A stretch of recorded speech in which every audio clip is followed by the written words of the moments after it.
High guys, welcome back to my channel creative Piyasa. তো আজকে বানাবো হচ্ছে মোচার চপ। আর নিজেদের গাছের মোচা, উফ কি যে খেতে সুস্বাদু, কি আর বলবো। তো চলো এই মোচার চপ বানাতে কি কি উপকরণ লাগবে তোমাদেরকে দেখিয়ে ফেলি এবং রান্নাটা স্টার্ট করা যাক। তো চলো, মোচা আমি আগে থেকেই সেদ্ধ করে রেখেছি। আর লাগবে আলু সেদ্ধ, পেঁয়াজ কুচি, লঙ্কার গুঁড়ো, হলুদ গুঁড়ো, গোটা জিরে আর বিস্কুটের গুঁড়ো, গরম মশলার গুঁড়ো, আদা বাটা, রসুন বাটা, নুন, কর্নফ্লাওয়ার আর হচ্ছে বেসন। তোমরা হয়তো ভাবছো আমি কেন বিস্কুট গুঁড়ো আর কর্নফ্লাওয়ার নিলাম। আসলে অর্ধেকটা আমি মোচার চপ বানাবো আর অর্ধেকটা হচ্ছে আমি মোচার কাটলেট বানাবো। তো চলো প্রথমে গ্যাসটা জ্বালিয়ে ফেলি, তারপরে কড়াইটা বসিয়ে দেবো। তো কড়াই তো মোটামুটি গরম হয়ে গেছে, এবারে রিফাইন তেল দিয়ে দেবো। প্রথমে মোচার পুরটা বানিয়ে নেব, তারপরে চপ। তো প্রথমে গোটা জিরে দিয়ে দিলাম, তারপরে দিয়ে দেব হচ্ছে পেঁয়াজ কুচি। তো পেঁয়াজটা হালকা লাল লাল করে ভেজে নিতে হবে। আর সামান্য হলুদ গুঁড়ো দিয়ে দেবো এবং সামান্য নুন দিয়ে দেবো, খুবই সামান্য। এবারে ভালো করে এটাকে নাড়াচাড়া করে নেব। তো মোটামুটি পেঁয়াজটা ভাজা হয়ে গেছে, এবারে আদা বাটা রসুন বাটাটা দিয়ে দেবো। তোমরা হয়তো ভাবছো রসুনটা এরকম রং কেন, আসলে আমি শিলনোড়ায় বেটেছি, আগে গরম মশলা বেটেছি তারপরে রসুন, ওর জন্য এরকম কালারটা হয়ে গেছে। এবারে ভালো করে এটাকে নাড়াচাড়া করে নেবো, হালকা কষিয়ে নিয়ে তারপরে মোচা যেটা আমি সিদ্ধ করে জল ঝরিয়ে রেখেছি সেটা দিয়ে দেবো। এই দিয়ে দিলাম। এবারে আবার ভালো করে নাড়াচাড়া করতে হবে। তার আগে আমি আলু সেদ্ধটাও দিয়ে দিলাম। তো এবারে দিয়ে দেব 1 টিস্পুন হলুদ গুঁড়ো, 1 টিস্পুন লঙ্কার গুঁড়ো আর দিয়ে দেব হচ্ছে সামান্য নুন। এটা যে যেরকম খায় সেরকম আন্দাজেই দিতে হবে। এবারে ভালো করে এটাকে কষিয়ে নিতে হবে। এবারে যে গরম মশলাটা আমি গুঁড়ো করে রেখেছিলাম সেটা আমি দিয়ে দেবো।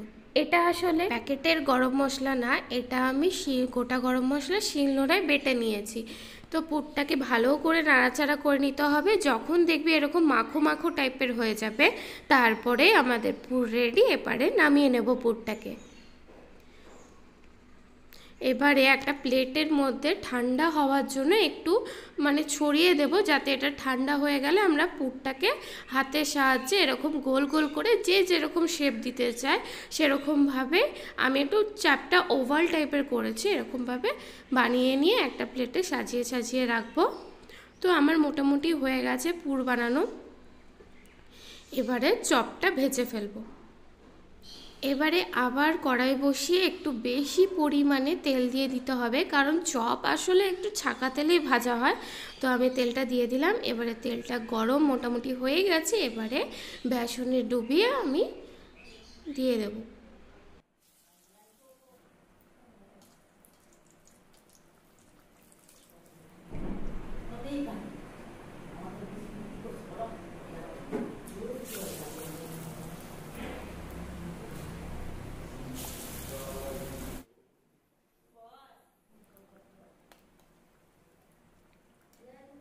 সব মোটামুটি ভাজা হয়ে গেছে, এবার চপগুলোকে তুলে নেব। এবারে কাটলেট বানাই চলো। তো কাটলেট বানানোর জন্য আমি কর্নফ্লাওয়ার গুলে নিয়েছি, এক সাইডে আমি পুরটা রেখেছি, এক সাইডে আমি প্লেট নিয়েছি, ছুরি নিয়েছি। তো প্রথমে আমরা একটা শেপ দেব যেরকম ইচ্ছে।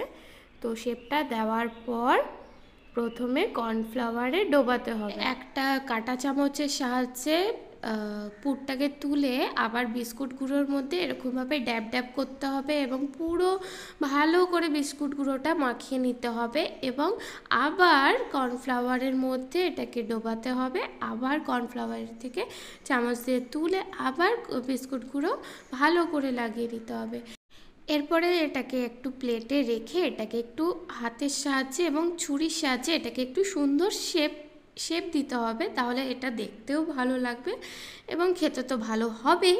তো মোটামুটি আমার হয়ে গেছে। এবারে এটাকে ছাকা তেলে ভাজতে হবে।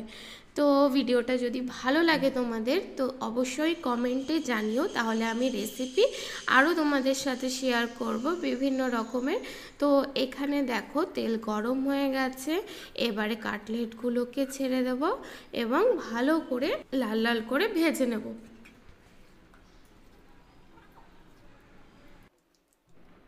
তো তো বন্ধুরা, কাটলেটও আমাদের রেডি, মোটামুটি ভাজা হয়েই গেছে, আর চপ তো আমাদের রেডি হয়েই গেছে।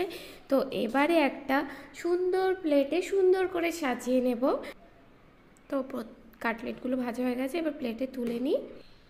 তো এই দেখো আমাদের চপ রেডি, আর কাটলেটও মোটামুটি রেডি হয়ে গেছে। উফ, আমার তো এখনই খেতে ইচ্ছা করছে। তো চলো এবার একটু বরমশাইকে দিয়ে বলি যে কেমন টেস্ট হয়েছে, একটু টেস্ট করে বলো। তো এই যে বরমশাই বসে আছে, কেমন হয়েছে খেয়ে বল।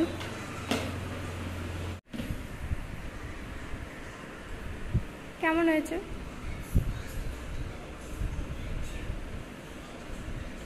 এটা মোচার চপ, আর ওটা মোচার কাটলেট।